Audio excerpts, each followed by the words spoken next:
mol tu tharau heng thil hi ka phua chop ani lova thil thleng tak tak vek an ni ti ka soi masadua atong ve to po kan om nge in ka ring ani enge an ni tak hriat an ni lova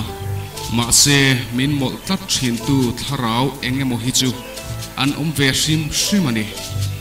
intik zan nge ani tak chia chu ka she chia to lova kanu le kanau te pathum te nen kan mure thiap to a kan mut ma po a enge mo di tak local tura kanun angai tat awangin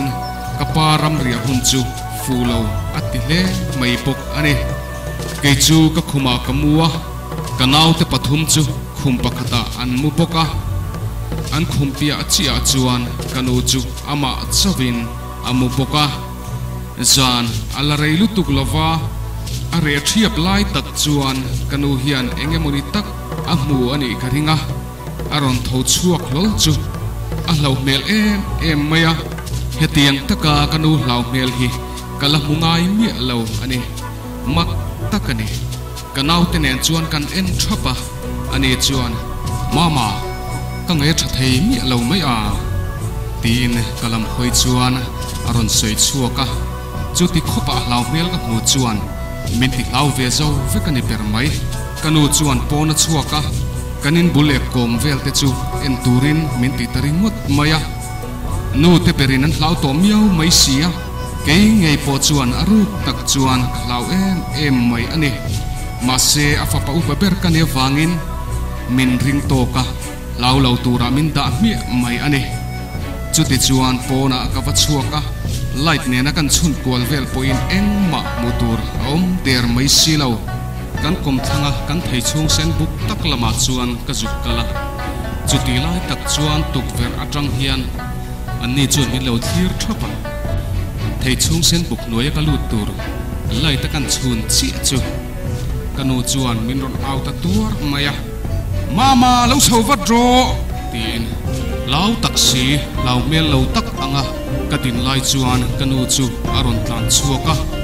kalampan chuan aron tlan thata von von maya kapana min fuana min nuk chhota dot maya ni chu thilom zia hria ta har du nge mai in chung kan lu vele chuan man mo set mai hian tapa chuan mai anun ngala akhur zoi zoya atong boy nok mai bo kanau te pathum hlau chu pin dana tang chuan an lo tlan chuak ve ngala amang an thak du nge mai ti chuan zan khua in tap chaka chuan kan thu dei war taringot maya kholo war vele chuan kanu chu aron tong chuaka buana ka kalaya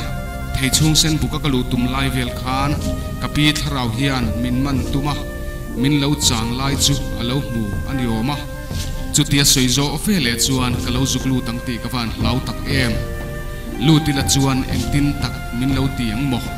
kan thei chung sen bukla chu a cha thasia makve takani chumi zinga ni aron chu a chi chuan kan khowai me information center tangin kapi aboral thu anon puang ani chu kanu chu a hoi vuala kapi thi thu anon puan zo chi chuan a tho aveng ta khoka pindan lama aluta kapi te in lama kaltura ain siam zo chuan a chuak ta daya atok ta thubel toite kan nei le lukonga hei manrua thalo chungin video te kanan siam venia belchiana dol lawang te chu chiang sa ani a ngai thak rom khopin noise po atamani ti po ka shia maro chu manrua te kanai thatlo wangin min hrethiam sham ani ang chu amaro chu khongai takin he kan channel hi mi subscribe sak ram ula tin like le share thei pe chuan alo leang tin comment lama khan tran min ulak sakula thalo lai le fel le lai deu te omani chuan min sil se lo ula chetian chuan tran min la pui sham turin e kan som du chewani in zawaya chunga kalom takset zet